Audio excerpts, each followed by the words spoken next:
right here, looking through the window. Monster, how's the light feel? Creatures right here, looking through the window. Monster, how's the light feel? Creatures right here, looking through the window. Monster.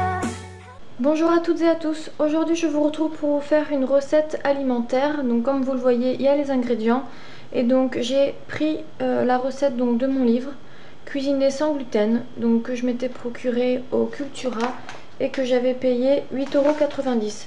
Et donc aujourd'hui je prépare un cake jambon ricotta donc pour 6 personnes. Donc c'est une recette que j'ai déjà faite et que j'ai beaucoup aimée, donc du coup j'en profite pour vous faire la vidéo. Alors, dans un premier temps, je vais avoir besoin d'huile d'olive, du lait, donc là c'est du lait de riz, un reste, donc il y a la quantité nécessaire, de la ricotta, de la farine mixte, donc sans gluten, un sachet de levure, du parmesan, du jambon en allumettes. Les œufs sont là et après il me faudra du gruyère. Après bien sûr il faudra que j'assaisonne avec du sel, du poivre et du basilic. Donc je vous montre de suite la préparation.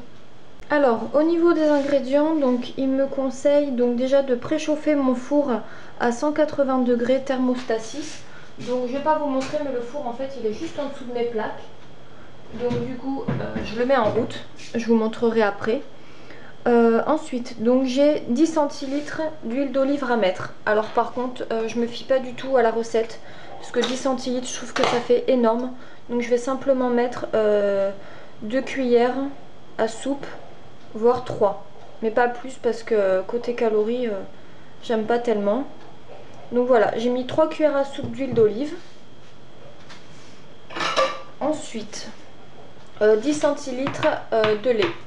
Donc par rapport au lait, donc comme je vous ai dit, en fait c'est un reste de lait de riz que j'avais. Donc j'avais mis dans un petit pot. Et donc du coup je vais verser le lait directement. Donc le lait de riz. Et ensuite il faut que j'ajoute les 3 œufs. J'ai ajouté les 3 œufs et bien sûr je vais remuer.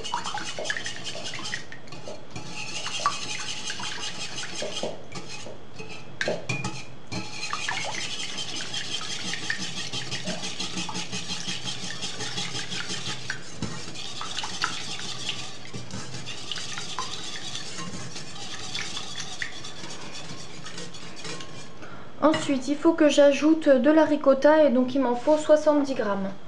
Donc, je reprends ma balance. Et du coup, 70 grammes de ricotta.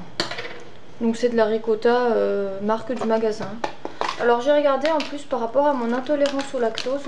La ricotta, c'est considéré comme un produit faible en produits laitiers. Donc, du coup, il est conseillé et je l'ai testé et je le digère. Donc, tant qu'à faire, autant en prendre. Donc là j'en ai 52.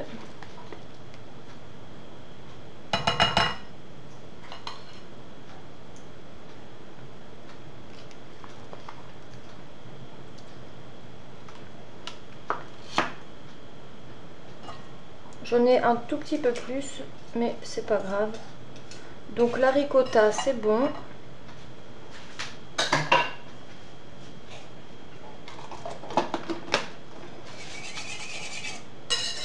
Les 150 grammes de farine à ajouter. Donc comme je vous l'ai dit, c'est de la farine mixte que j'ai. Donc c'est tout simplement un mixte de farine sans gluten. Et en variante, on peut mettre, au lieu de 150 grammes de farine mixte, on peut mettre 50 grammes de farine de riz, 50 grammes de farine de pois chiches et 50 grammes de farine de sarrasin. Donc j'ai tout ce qu'il faut en fait en farine. Mais étant donné que j'ai la farine mixte de sortie, je vais l'utiliser.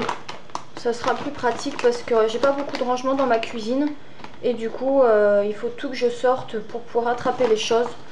Et j'ai été un peu à la facilité, prendre ce qu'il y a le plus proche de la sortie.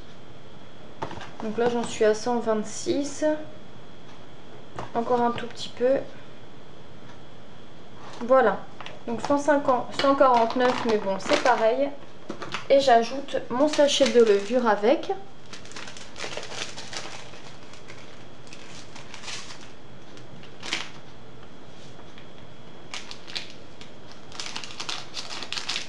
Donc sachet de levure bien sûr sans gluten. Hein. Je précise plus hein, parce que c'est logique. Hein. Et donc du coup je vais remuer ça vivement. J'ajoute en dernier le parmesan. Donc le parmesan en fait il en faut 75 grammes. Et moi mon sachet il en fait 60. Donc du coup je mets la totalité et je mets que ça. Parce que je trouve que c'est suffisant. Donc je vais vous montrer. Donc honnêtement, la ricotta et le parmesan, je n'en avais jamais mangé. Pourquoi? Parce que pour moi c'était du fromage et c'est du fromage.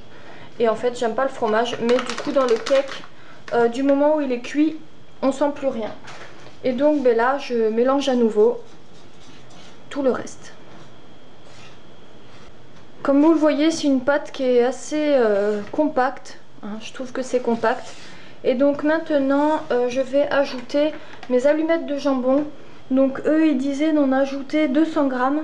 Bon moi j'en ai 75 mais ça me suffit également. Il y a les œufs, il y a le jambon. Donc côté protéines on est bon.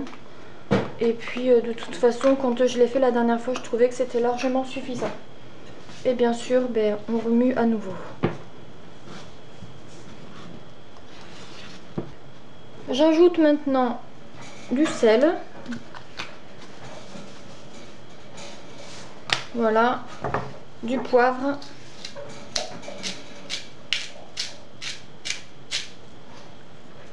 Je vais mettre ensuite, alors c'est du congelé mais c'est pas grave, ça va bien cuire. Donc je vais rajouter du persil.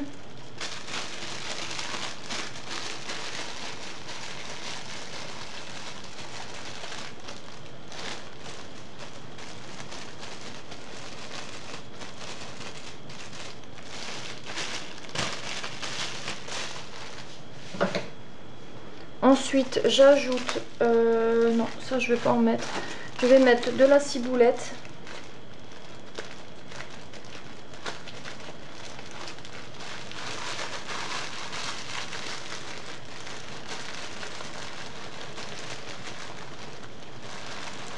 J'ajoute ensuite du basilic.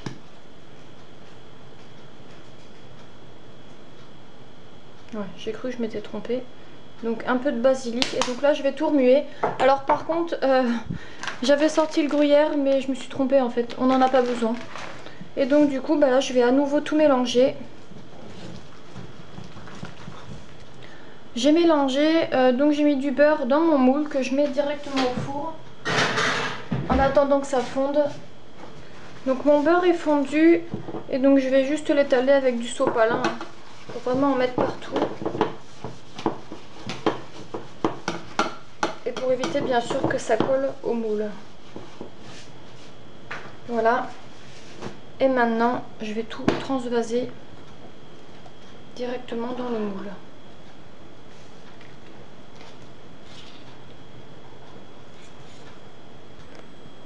Voilà, j'ai tout mis dans mon moule et donc je vais le mettre directement au four.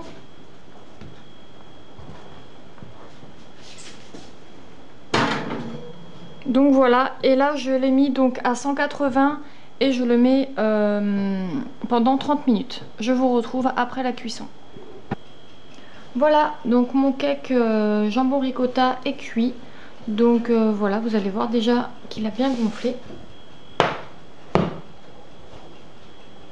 Donc le voilà, donc du coup honnêtement il a cuit pendant 40 minutes parce que c'était pas assez suffisant et donc j'ai piqué au couteau et ça ressort bien. Donc voilà, ben, je vais attendre qu'il refroidisse, je vais le démouler et puis le manger. J'espère que ma vidéo vous aura plu, n'hésitez pas à me dire si vous reproduisez cette recette ou si vous en connaissez d'autres. Il n'y a pas de souci, moi je voudrais savoir, j'aimerais apprendre à cuisiner maintenant sans gluten. Et puis bah voilà, hein. N'hésitez pas à me dire ce que vous en avez pensé et si ça vous a plu que je puisse vous en faire d'autres. Bon ben je vous dis à bientôt pour une prochaine vidéo. Bye bye.